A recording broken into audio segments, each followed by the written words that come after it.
إن الحمد لله نحمده ونستعينه ونستغفره ونعوذ بالله من شرور أنفسنا ومن سيئات أعمالنا. إنه من يهده الله فلا مضل له ومن يضلل فلا هادي له، وأشهد أن لا إله إلا الله وحده لا شريك له، وأشهد أن محمدا عبده ورسوله. المشاهدون الأعزاء، السلام عليكم ورحمة الله وبركاته، وأهلا وسهلا ومرحبا بكم في برنامج محكمات. هذا البرنامج الذي نتناول فيه آيات من كتاب الله تبارك وتعالى تهدينا إلى السبيل الأرشد والسبيل الأحكم والسبيل الأفضل والسبيل الأقوم، من خلال وضع الكليات الضابطة لبوصلة حركة الإنسان ومسيرته في السير إلى الله سبحانه وتعالى، في واقع تداخلت فيه المفاهيم وكثرت فيه الشبهات وكثرت فيه الشهوات. فإن حاجة المسلم إلى التدبر في كتاب الله تبارك وتعالى لهي أشد من حاجته إلى الطعام والشراب. نقف إن شاء الله اليوم مع آية كذلك جديدة من كتاب الله، آية في برنامجنا هذا آية تعتبر مختلفة عن بقية الآيات التي تحدثنا عنها طوال هذا البرنامج، وتتناول مفهوم أصيل وهو مفهوم الصبر، هذا المفهوم العظيم في كتاب الله تبارك وتعالى. وهذه الآية وردت في سورة الإنسان، الآية 12 في سورة الإنسان. يقول الله سبحانه وتعالى: أعوذ بالله من الشيطان الرجيم: وجزاهم بما صبروا جنة وحريرا. الإنسان حقيقة في هذه الحياة الله سبحانه وتعالى أوجده في هذه الحياة، وجعل طبيعة الحياة طبيعة مختلفة عما يتصوره كثير من الناس. فالله عز وجل جعل هذه الدار دار ابتلاء ودار اختبار ودار امتحان، وجعل الدار المقابلة لها وهي الدار الآخرة أنها دار الجزاء ودار الثواب. وهنالك يمكن أن نتكلم عن الدار المثالية، الدار التي لا فيها حزن، لا فيها هم، لا فيها غم، لا فيها أذى، لا فيها ضغائن. أما هذه الدار التي نحن فيها فالله سبحانه وتعالى يقول: تبارك الذي بيده الملك وهو على كل شيء قدير، الذي خلق الموت والحياة ليبلوكم أيكم أحسن عملا. فهي دار ابتلاء.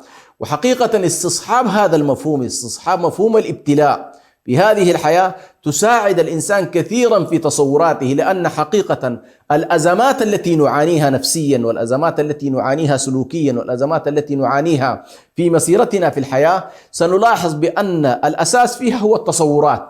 فإذا كان التصور خاطئ سينتج أيضا أعمال خاطئة، والتصور الصحيح ينتج لنا أعمال صحيحة. فعندما يتصور الإنسان بأن هذه الحياة دار ابتلاء، سيدرك تماما بأن هذا الابتلاء أن الله سبحانه وتعالى يختبر الإنسان. وطبيعة الاختبار أن الله عز وجل إما أن يأتيك بأشياء تحتاج إلى صبر، وإما أن يزودك بأشياء تحتاج إلى الشكر.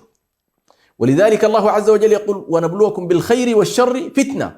فأنت مبتلى بالخير فتشكر الله، ومبتلى بالشر فتصبر على ذلك. ولهذا الله سبحانه وتعالى في أكثر من 100 آية في كتاب الله سبحانه وتعالى نص على موضوع الصبر، أمرا به وثناء على أصحابه وتحديثا عن العاقبة في هذا الصبر والثواب الذي أعده الله سبحانه وتعالى للصابرين. فالله سبحانه وتعالى مثلا في كتابه يقول: يا أيها الذين آمنوا اصبروا وصابروا ورابطوا واتقوا الله لعلكم تفلحون. وأمر الله سبحانه وتعالى أن نستعين بالصبر، أن نستعين بالصلاة، كما قال الله سبحانه وتعالى: واستعينوا بالصبر والصلاة، واستعينوا بالصبر والصلاة. فنستعين في هذه المسيرة، مسيرة الابتلاء، نستعين بالصلاة ونستعين كذلك بالصبر.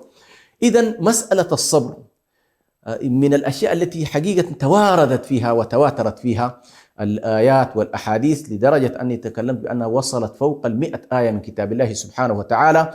وألف العلماء في ذلك من الكتب الكثير، منها عدة الصابرين وغيرها من الكتب التي حقيقة تتكلم عن هذا الصبر. والله سبحانه وتعالى أراد منا أن نكون متزودين بالصبر. ونحن حقيقة إذ نتكلم عن الصبر ونتحدث في هذا البرنامج الرمضاني الذي هو يستمر معنا إن شاء الله طوال هذا الشهر المبارك، ننبه ابتداء بأن الصبر هو باب عظيم جدا ومنزل عظيمة من منازل السائرين إلى الله سبحانه وتعالى. ولكن الصوم الذي نصومه من بداية رمضان إلى نهايته يدخل في هذا الباب، فالصبر يدخل فيه الصيام، كما أن الذكر يدخل فيه الصلاة. فإذا أنت عندما تصوم لله سبحانه فحقيقة أنت تدخل في هذا الباب العظيم. ولما كان الصوم من أبواب الصبر، وكان الصبر لا حدود لجزائه، إنما يوفى الصابرون أجرهم بغير حساب، بينما بقية الأعمال فهي إن الحسنة فيها ب10 أمثالها إلى 700 ضعف، إلى أضعاف كثيرة، ولكنها تظل في نهاية المطاف محدودة. ولكن سبحان الله الصبر لا حدود لجزائه، فإنما يوفى الصابرون أجرهم بغير حساب. ويقول النبي صلى الله عليه وسلم في الحديث أيضا القدسي عن ربه: الصوم لي وأنا أجزي به. فالصوم هو جزء من الصبر، والصبر أخبرنا الله بأنه يوفى الصابرون أجرهم بغير حساب. ولذلك هنا نقول الصبر مأمور به في كتاب الله تبارك وتعالى. لكن ما هو الصبر؟ يعني حتى نتصور الصبر. الصبر في اللغة هو الحبس. الصبر في اللغة هو الحبس، وفي الشرع هو حبس من نوع خاص.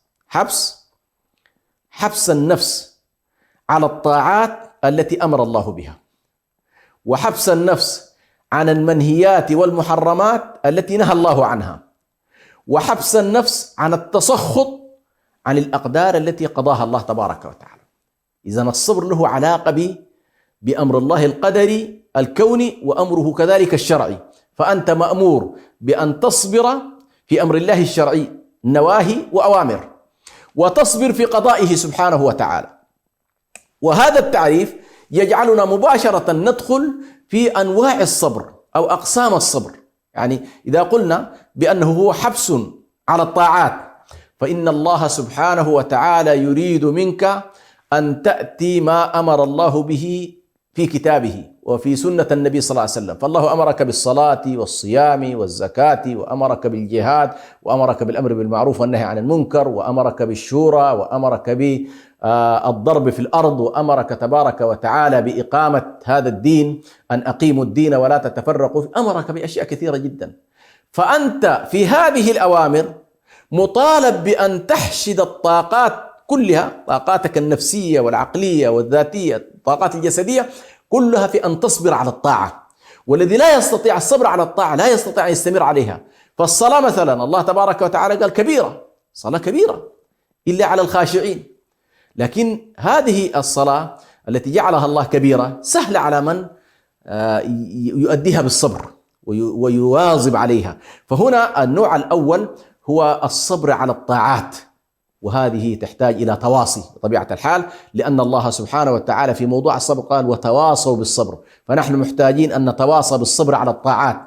فأنت في دواخلك تحاول أن تصارع الذات، هذه النفس الأمارة بالسوء، فيبدأ الصراع من داخل النفس قبل أن يبدأ الصراع مع الخارج، ويبدأ الصراع مع الشيطان الذي هو في دواخلنا إلى غير ذلك. فأنت تحاول أن تزاحم وتصارع وتقاوم وتجاهد من أجل أن تحقق معنى الصبر في الطاعات.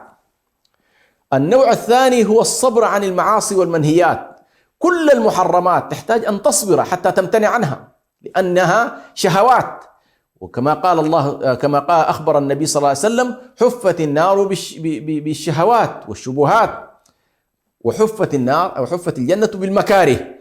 فالجنة تحتاج في السير إليها الصبر على المكاره، مكاره الجهاد، مكاره الطاعات إلى غيره، لأن النفس ما تحب دائما أن تكون مأمورة أو أنها والله طائعة بسهولة، لا، تحتاج إلى مجاهدة. فأنت أيضا مأمور في المنهيات المحرمات التي نهى الله عنها. حرم الله الزنا، حرم الله القتل، حرم الله السرقة، حرم الله شرب الخمر، حرم الله الميسر، حرم الله الغيبة، النميمة. كل المحرمات التي نهى الله سبحانه وتعالى. حرم الله مثلا الفواحش ما ظهر منها وما بطن، حرم الله عقوق الوالدين. فكل المحرمات تحتاج أيضا مجاهدة حتى تستطيع أن تعبر عن هذه الشهوات، وهي نزاعة هذه، لأن النفس البشرية أحيانا تضعف فتذهب إلى الشهوات والشبهات. والله عز وجل يقول لك: لا، أنت أصبر، يجب أن تصبر. لماذا؟